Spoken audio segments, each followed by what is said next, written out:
Peace be with you, everyone. Hope you all are fine. Okay. During our last class, we have covered paragraph number 1 to paragraph number 10. Today, we are going to start our lesson from paragraph number 12. So our lesson is lesson number 12, 3 Days to See by Helen Keller. And today we will do the exercise, plus we are going to revise and we are going to read and translate paragraph number 11.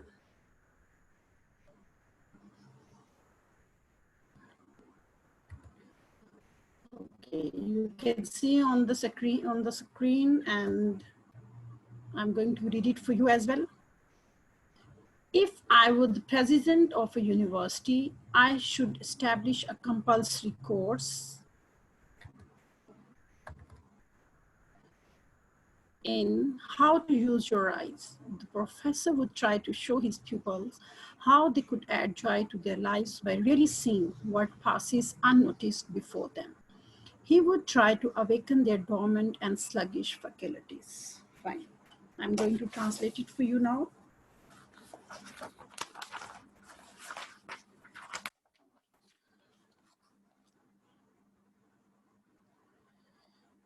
Paragraph number 4. If I were the president of a university, अगर मैं एक university की सदर होती, okay, last time you have read in the words that president means sadar. If I were the president of a university, अगर मैं एक university की सदर होती, and notice that this is conditional sentence. I should establish a compulsory course. I should establish, तो मैं मुतारिफ करवाती, मतलब कायम करती, बनाती. I should establish, मैं कायम करती, a compulsory course. Compulsory course, लाजमी निसाब. Course means निसाब. I should establish a compulsory course. मैं एक लाजमी निसाब मुतारिफ करवाती in how to use your eyes, कि कैसे अपनी आंखों का इस्तेमाल करें. How to use your eyes, कि अपनी आंखों का इस्तेमाल कैसे करें. The professors would try to show his pupils how they could add. The professor would try कोशिश करते, to show दिखाने की, his pupils अपने शागिर्दों को, how they could add joy, वो कैसे खुशी भर सकते हैं. एडमिन जमा करना, भरना, ठीक है. वो कैसे खुशी भर सकते हैं या इजाफा कर सकते हैं, इज ऑल्सो बेटर. वो खुशी में कैसे इजाफा कर सकते हैं टू देयर लाइफ्स, अपनी जिंदगियों की, कि वो अपनी जिंदगियों में खुशी का इजाफा कैसे कर सकते हैं. By really seeing what passes unnoticed before them. By really seeing हकीकत में देखकर, ठीक है. किसको? what passes, जो गुजर जाता है. what passes, जो गुजर जाता है. unnoticed बगैर देखे, मतलब बगैर नोट किए. before them, उनके सामने से. Okay, words are clear. I'm going to repeat the words and then I will translate. The professor will try to show his pupils. Professor अपने शागिर्दों को ये दिखाने की कोशिश करते, how they could add joy to their lives, कि वो अपनी जिंदगियों में खुशी में इजाफा कैसे कर सकते हैं. By really seeing, हकीकत में वो देखकर, what passes unnoticed, जो बगैर देखे गुजर जाता है, before them, उनके सामने से. Okay, you will translate this way. Professor अपने शागिर्दों को ये दिखाने की कोशिश करते कि वो कैसे अपनी जिंदगियों में खुशी, अब कैसे अपनी जिंदगियों में खुशी में इजाफा कर सकते हैं उन चीज़ों को हकीकत में देखकर जो उनके सामने से बगैर देखे गुजर जाती हैं. Okay, going to repeat. The professors would try to show his pupils. Professor अपने शागिर्दों को ये दिखाने की कोशिश करते, क्या करते? How they could add joy to their lives, कि वो अपनी जिंदगी में या अपनी जिंदगियों में कैसे खुशी में इजाफा कर सकते हैं. By really seeing what passes unnoticed before them, हकीकत में वो चीज़ें देखकर जो उनके सामने से बगैर देखे गुजर जाती हैं. बामुहावरा आप करेंगे. प्रोफेसर अपने शागिर्दों को ये दिखाने की कोशिश करते कि वो अपनी जिंदगियों में खुशी में कैसे इजाफा कर सकते हैं उन चीज़ों को हकीकत में देखकर जो उनके सामने से बगैर देखे गुजर जाती हैं. He would try to awaken. He would try, वो कोशिश करेगा या वो कोशिश करता. Their dormant, मतलब that is a conditional sentence ना. She is just wishing कि if I would establish this course तो क्या होता, right? He would try to awaken their dormant. Dormant सुस्त कर लें या खाबिदा कर लें, ठीक है. Sluggish is also slow, and dormant is which is sleeping, right? Dormant, khabida, and sluggish, sust. I think you have already written these meanings. Dormant, khabida, and sluggish, sust. He would try to awaken their dormant and sluggish faculties, salahiyaton. He would try to awaken their dormant and sluggish faculties. वो उनकी खाबिदा और सुस्त सलाहियतों को उजागर करने की कोशिश करेगा या करता. Right? Okay, I'm going to read the paragraph again. If I were the president of a university, अगर मैं एक यूनिवर्सिटी की president सदर होती, I should establish a compulsory course in how to use your eyes. तो मैं एक लाजमी निसाब मुतारिफ करवाती. क्या था निसाब? कि कैसे अपनी आंखों का इस्तेमाल करें. The professor would try to show his pupils how they could add joy to their lives. Professor अपने शागिर्दों को ये दिखाने की कोशिश करते कि वो अपनी ज़िंदगियों में कैसे खुशी में इजाफा कर सकते हैं. by really seeing what passes unnoticed before them. उन चीज़ों को हकीकत में देखकर जो बगैर देखे उनके सामने से गुजर जाता है. He would try to awaken their dormant and sluggish faculties. वो उनकी खाबिदा और सुस्त सलाहियतों को उजागर करने की भी कोशिश करते. Okay ji. Is it clear to all of you? Yes beta. Okay, I got 2 messages and let me see what you are saying.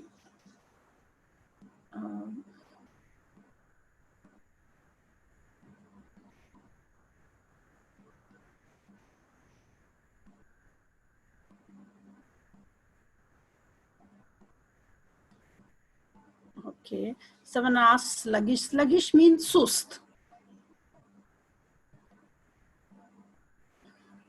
Okay, dormant mean khabida. Khabida means sleepy, right? सोई हुई, right? सोई हुई या khabida. And sluggish means sust. ठीक है? I repeat this line for you. He would try, वो कोशिश करेगा भी सही हो सकता है, but it is conditional sentence. You can also write वो कोशिश करता. To awaken their dormant, to awaken जगाने की. क्या चीज जगाने की? Their dormant. Dormant सोई हुई. And sluggish, सुस्त. Faculties सलाहियतों को. वो उनकी खाबिदा या सोई हुई और सुस्त सलाहियतों को जगाने की कोशिश करेगा या करता. Okay, that's clear.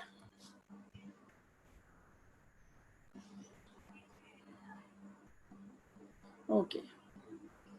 Thank you, beta. I think it is clear to you now.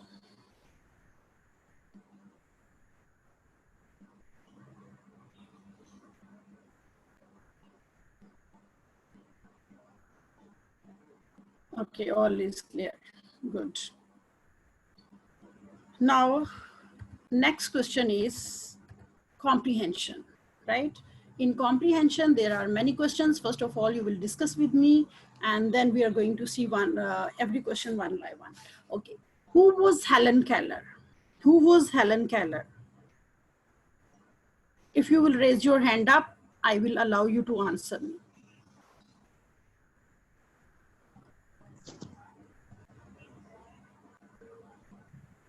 Excuse me, teacher, may I? Who's there? Nabil. Yes, Nabil beta. Sir ये 126 पेज पर है, नोट्स में है. Helen Keller, after an illness, was left blind and deaf at the stage of 19 months. At the age of 7 years, Annie, teacher ये है इतना सा. Okay, fine, very good. Right, you can see the answer. That is correct, that Helen Keller was a deaf and blind person who became deaf at the age of 9 that you told, right? But you know, when we discussed the introduction, we also discussed, like, look here, Helen Keller was a great American writer who was blind and deaf after an illness at the age of 19 months. She was also, it is missed here, you can write, she was also, right? Was is not written here, but you can write here. She was also a political activist and lecturer.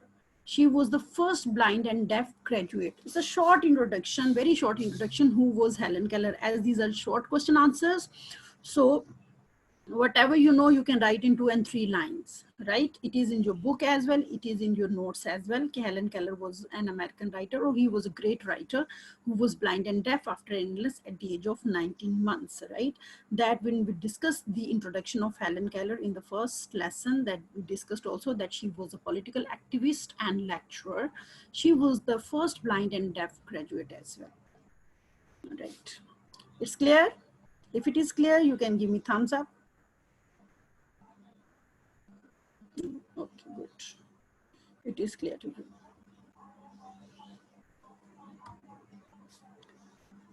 you. Right. Now, question number 2. Describe the thought expressed by the author in the first paragraph. Right. Describe the thought expressed by the author in the first paragraph. Yes.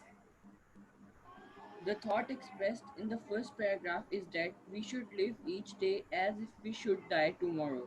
Moreover, we should be chastened by the certainty of impending death. Okay, very good. Okay, that was the main idea in paragraph number 1. Hope you have got. Anyhow, you can see from here what I have written, that describe the thought expressed by the author in the first paragraph. Author expressed that life is to do something useful and to spend today with such zeal that we should die yesterday. The same that you said, beta, it is accordingly, you can write whatever you said. I will also read from the book as well. It is written that she expressed in the first paragraph that it would be an excellent rule to live each day as if we should die tomorrow. Such an attitude would emphasize sharply the values of life. Better to write from the book, right? Take out paragraph number 1. I'm going to read it for you, right? You can start writing that the thought expressed by the writer in the first paragraph is that it would be an excellent rule to live each day as we should die tomorrow. Such an attitude would emphasize sharply the values of life. These 2 lines and then the last line, right? That people would be chastened by them, or we should chasten by the certainty of impending death. That's clear? To how many students it is clear? Right? You can write in your own wording the way I have written, or you can write from the book, right? And if you write from the book, it is also appropriate. Fine. Okay, she was. That's clear? Good. Now question number 3. Look at question number 3. What makes you feel that the author is sad and depressed? Right.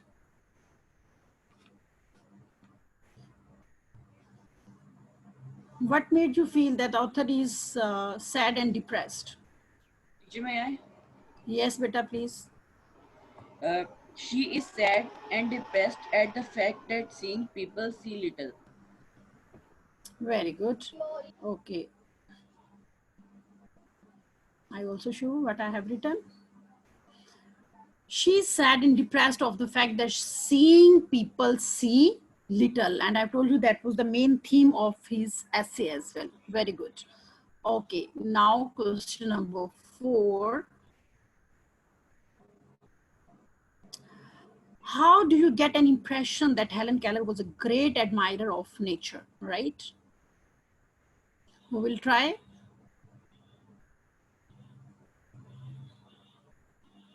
Anyone?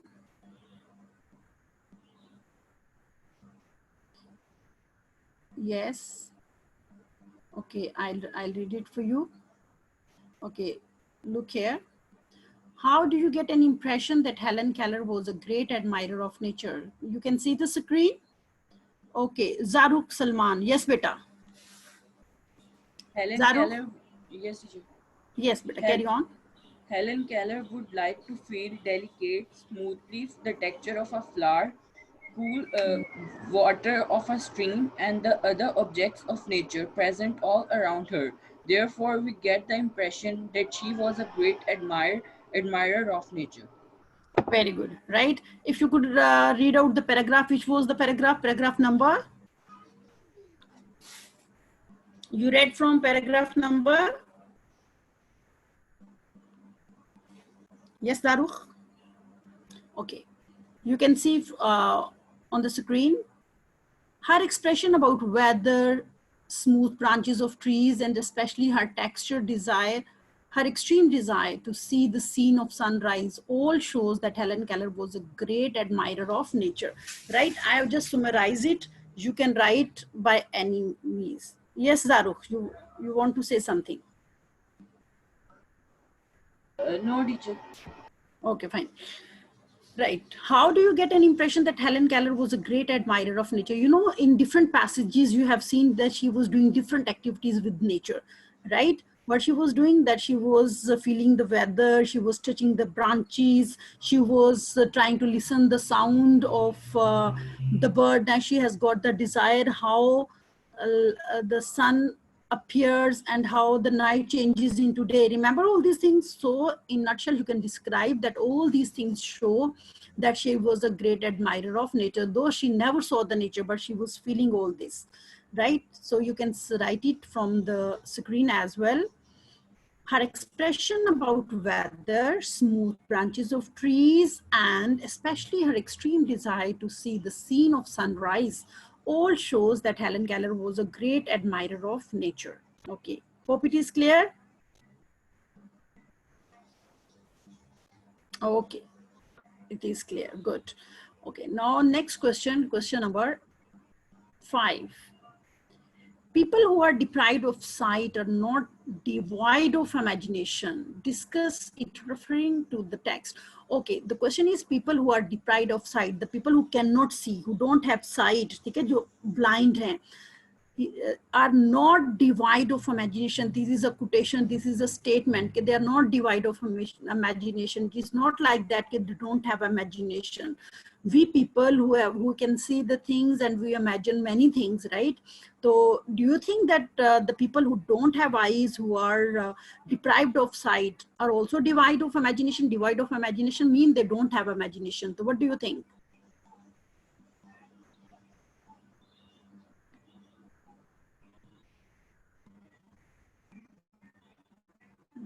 Okay, right? Any comment, any idea, that is your own, right? You can comment anything on that statement.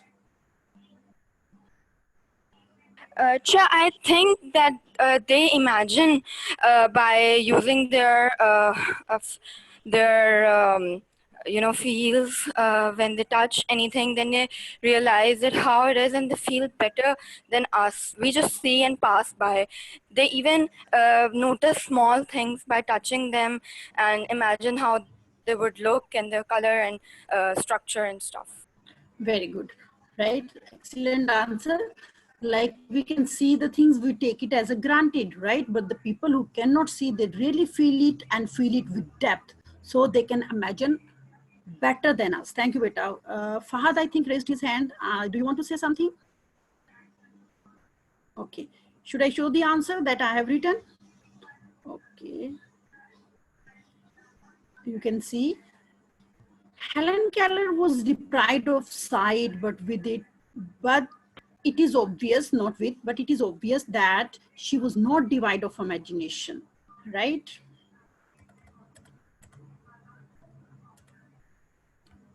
Helen Keller was deprived, like that is an example, right? The way I think whosoever told me, that was also correct, but you can also write this one. Helen Keller was deprived of sight, but it is obvious, right, from the passage, right, that she was not devoid of imagination. Her statement about seasons, sounds, and other beauties of nature show that she was highly imaginative. So at the end, you can write, the people who don't have eyes, they can imagine things better than us, or better than those who are having sight.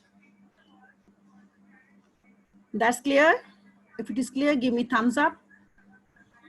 If not clear, then you can text me.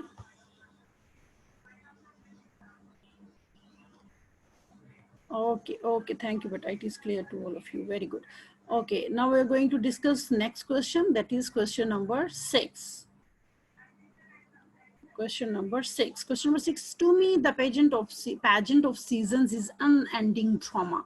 That is the statement of Helen Keller. And she's saying, to me, the pageant of seasons is unending trauma. Comment. What do you think? How you can say that for her, the changing of seasons, or that the pageant of season was an unending trauma? Any comment?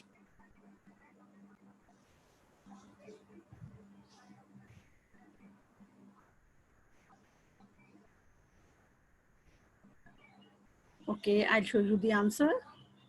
You can see here. This statement shows that Helen was a true, sorry. This is written that this statement shows Helen's true love for nature, right? Here you can get some corner. This statement shows Helen's true love for nature.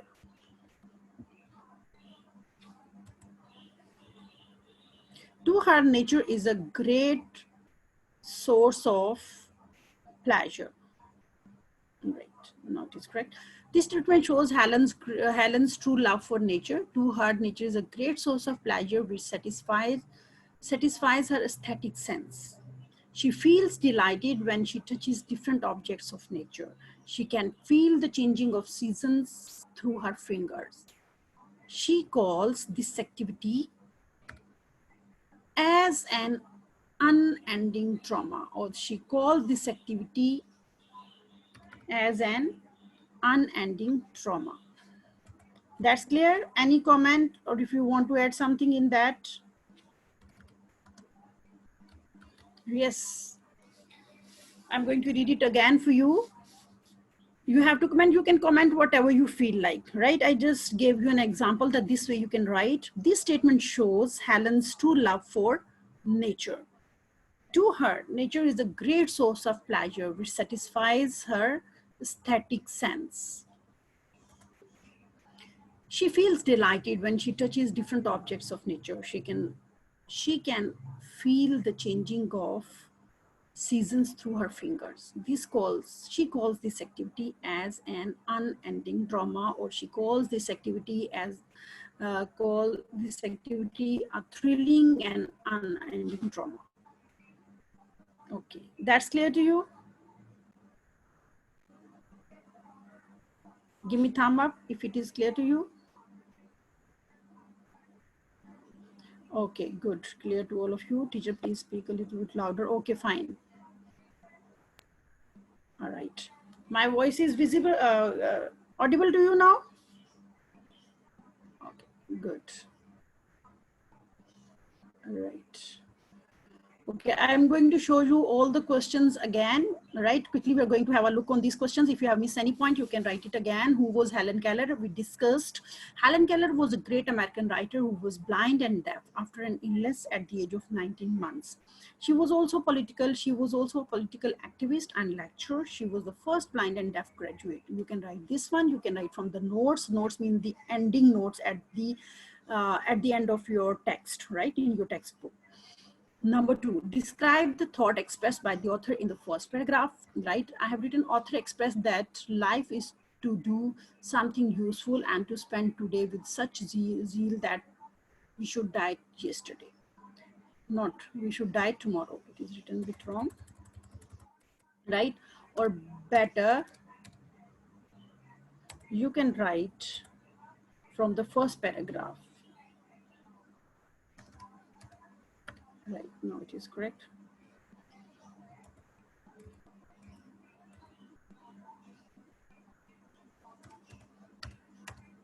Okay, or I'm going to read it from the first paragraph. You will write from the question. The thought expressed by the author in the first paragraph is that it would be an excellent rule to live each day as if we should die tomorrow, right?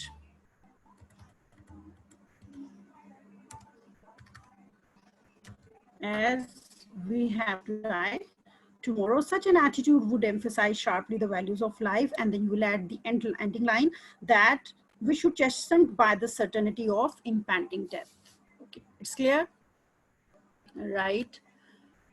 Now, question number 3, what makes you feel that the author is sad and depressed? She is sad and depressed of the fact that seeing people see little. Okay, question number 4, how do you get an impression that Helen Keller was a great admirer of nature?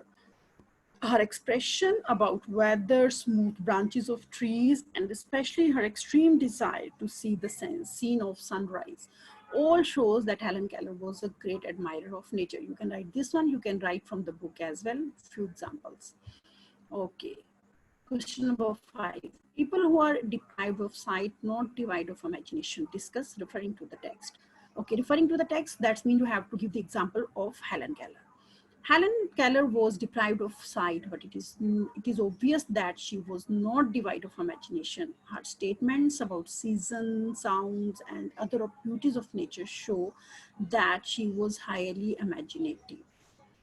Question number 6, to me, the pageant of season is unending drama. You have to comment on that you can write by yourself.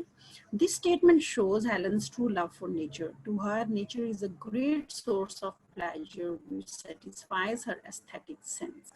She feels delighted when she touches different objects of nature. She can feel the changing of seasons through her fingers. She calls this activity as an unending drama. Okay, beta. Hope it is clear to all of you.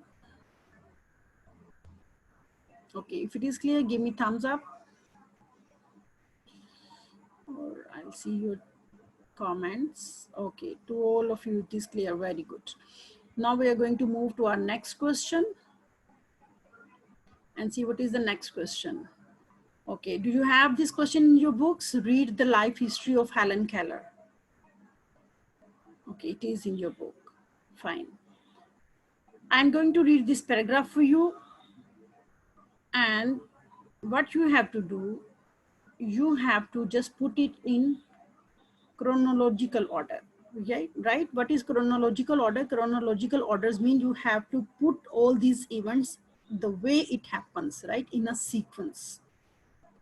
Right? They have given all the events in not in sequence, right? But you have to put what thing happened first and what happens after that.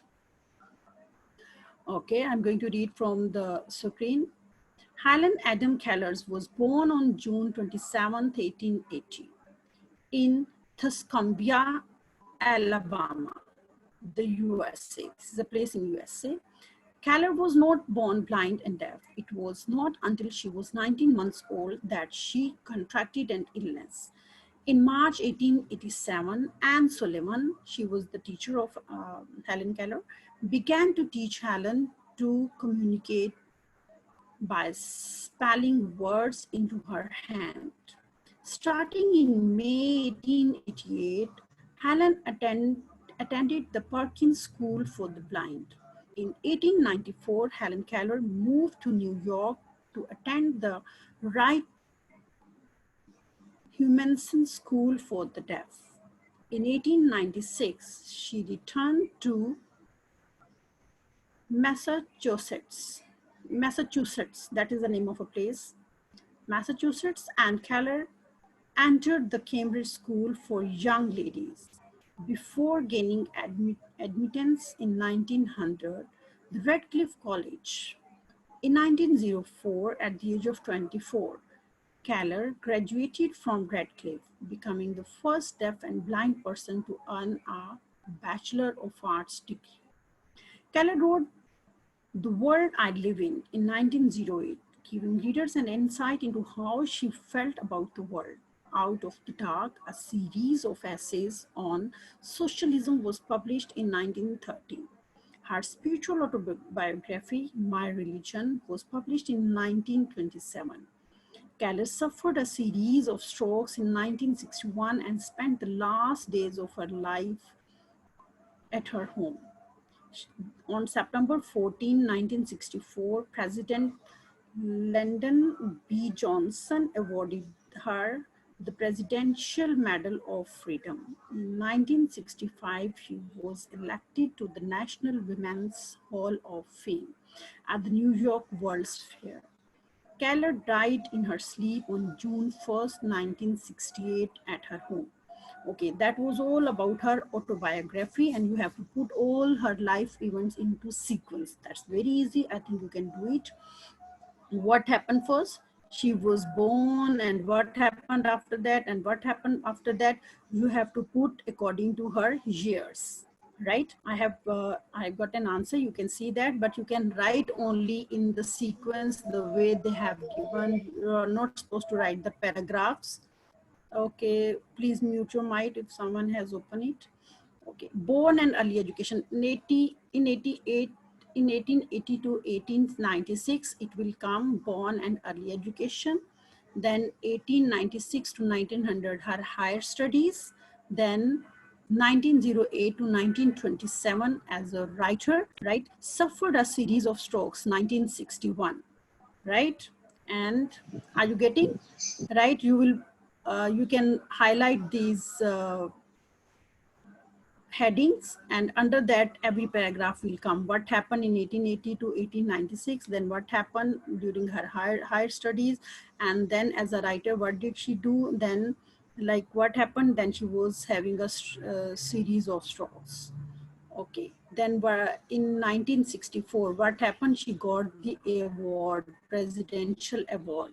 In 1965, she been elected to the National Women's Hall of Fame, right?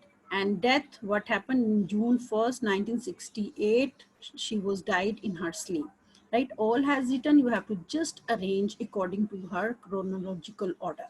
That's clear? To how many students it is clear? You can see it again, like you have to divide the years, and whatever written about 1880 to 1896, it will come here. What happened, from where she got her higher education and in which years, that will come next. Then what happened, she became a writer, and what she has written in this autobiography. 2 books have been referred, so you will add in that. And then she got a series of strokes that you are going to add next. And then what happened, that she got presidential award in which year, that you will mention. And then she was elected as the National Women's Hall of Fame, that you will add. And then by the end she was died in 1968, that you are going to add. Yes, beta, any question regarding this question? Hope this is clear. Give me thumb up. Okay, I can see your comments. Okay, Oliver Scheel. Yes, beta, is there any question or it is clear to you? Oliver Scheel, it is clear to you? Clear, teacher. Okay, good. Okay, I just found this quotation and I really like it. Use your eyes as if tomorrow you would become blind. Right, I love this one. Like, use your imagination or use your eyes as if tomorrow you have to become, like, you know, this beginning sentence is that we should live each day as if we have to die tomorrow. Similarly, she says, use your eyes as if tomorrow you would become blind. Okay, it is 12:23. Okay, any question till here? Like, today we have read comprehension, Indian comprehension. I think you have done question answers and you have done the autobiography of Helen Keller. Right, it is all about your comprehension. Tomorrow we are going to start vocabulary and grammar portion. If you have got any question, you can ask me right now. Okay, all clear, very good.